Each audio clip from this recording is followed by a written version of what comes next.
Yeah, like I said, when it's cloudy, there's a chance of rain, and sure enough, that's what happened today. So good thing I didn't plan for any hiking trips or anything like that.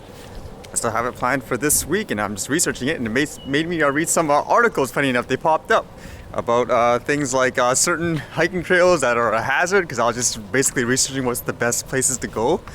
And at the same time, there was actually news about drones, like saving lives and all that, so I'll talk about that a little later. But apparently my DJI Go 4 app just updated by itself today. I'm just wondering, okay, does this affect anything? Because I don't have any place around here really to test out the drone, like with the firmware updates. That's why I'm a little paranoid about updating it, to wondering if anything will happen.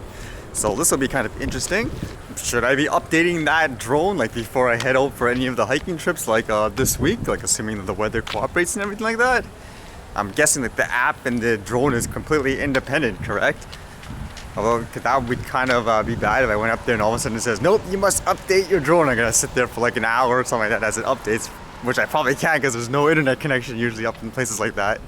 And here comes the rain, just like that. And according to this, Matt says, hi, hello. Oh, guys are pretty hardcore. Want to play their golf even in the rain. And I was thinking about that comment about the flying cars, how if people are afraid of drones now, they'll probably be terrified if something like that was introduced.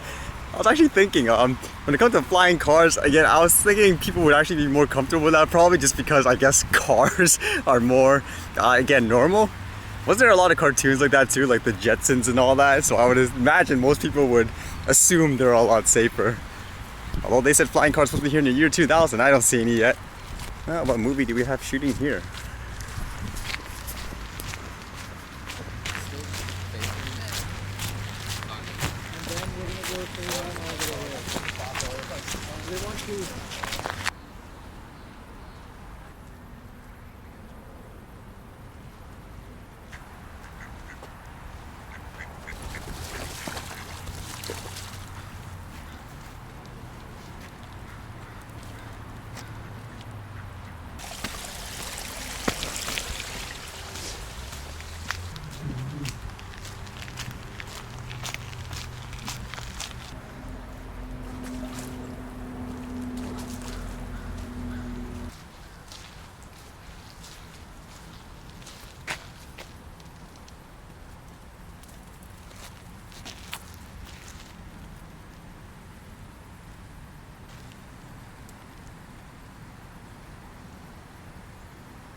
So about the drones, while I was looking for the hiking trails and all that, this story popped up. It was something in the US where there were hikers that got lost apparently.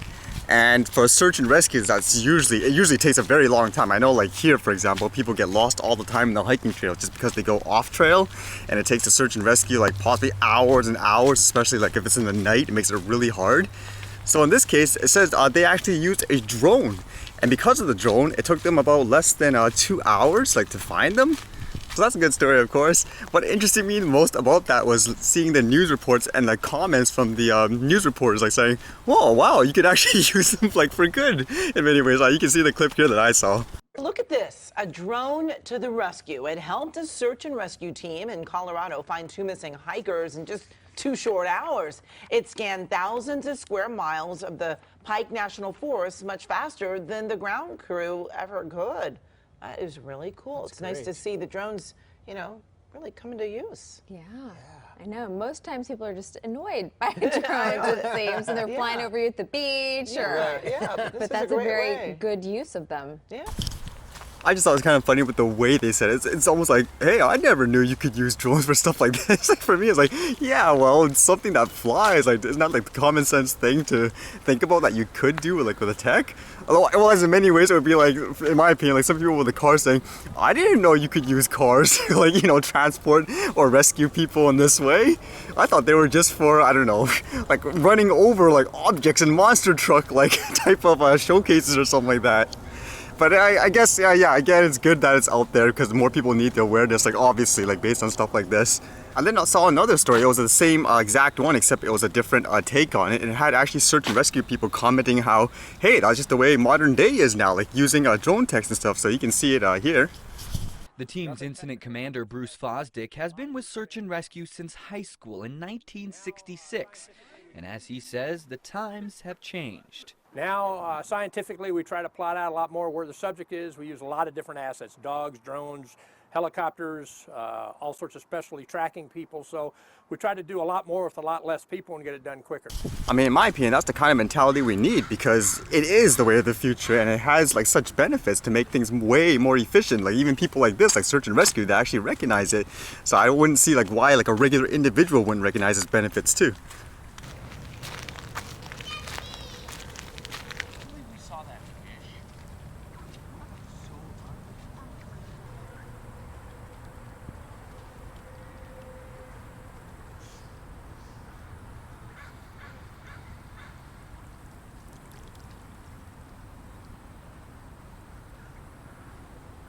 I thought he was trying to find a partner or something. Everyone keeps swimming away.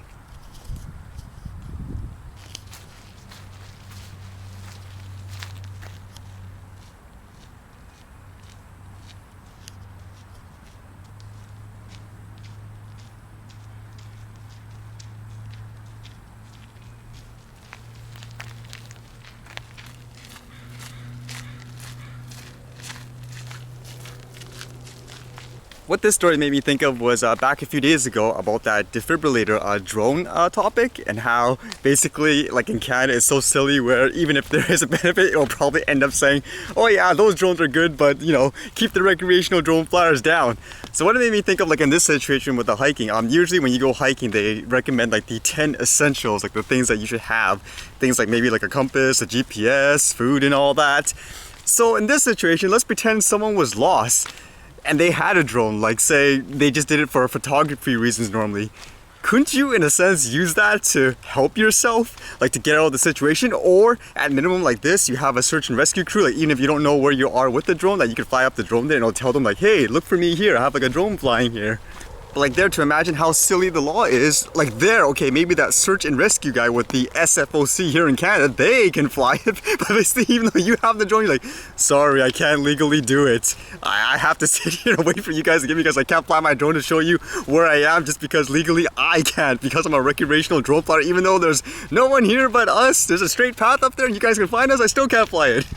I mean, if you actually want an example actually for that defibrillator, like for safety now, I guess that would be a better example of how silly the laws are. Like in that case too, if this whole thing is about safety, I guess that's an example of how stopping people from flying a drone too could basically jeopardize their safety in many ways if they had the tools and resources to help others. Or same thing like me as a regular hiker, what if I just, I don't know, read like a news all of a sudden say hikers are stranded, no one can find them, emergency crews won't be there for, I don't know, 5 hours and I happen to be in the area. Are you saying it's illegal for me to fly my drone and help them?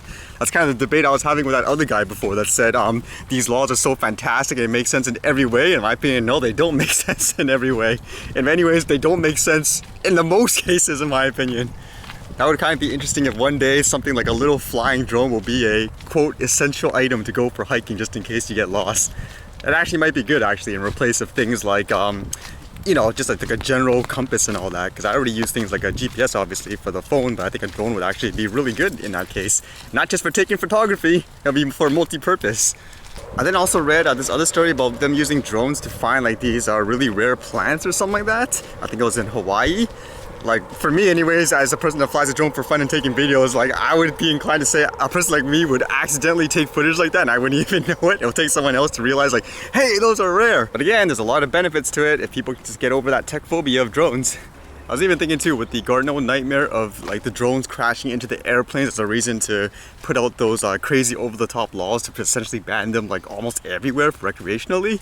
There's probably more odds that there will be a situation where someone has a drone to help someone or something in need, but because of the law, it'll stop them. Imagine if that ends up happening, like in the hikers, for example, where a person had a drone, but no, sorry, I can't do it. You're gonna have to let them, like, I don't know, suffer there throughout the night just because of your laws. I'm surprised, like, the Gardner doesn't have nightmares of that. I think there's more odds of that happening. Now, some of you may be saying, oh, that's just an over-exaggeration. Of course he would let people use it in emergency situations too. I mean, not so fast, even with those floodings in Canada. I mean, the first thing, I didn't hear any positive remarks about it when people were getting their drones and taking pictures of the area faster than the search and rescue crews. So yeah, again, I wouldn't doubt it if that situation, they're like, yeah, you keep your drone down. And like, even if someone saved like a hiker in this way, the response would still be, yeah, whatever, still keep them down because it could crash into the search and rescue drone. Oh. Well, hopefully the new regulations will come soon. It's almost the end of the month. Anyway, see you guys later.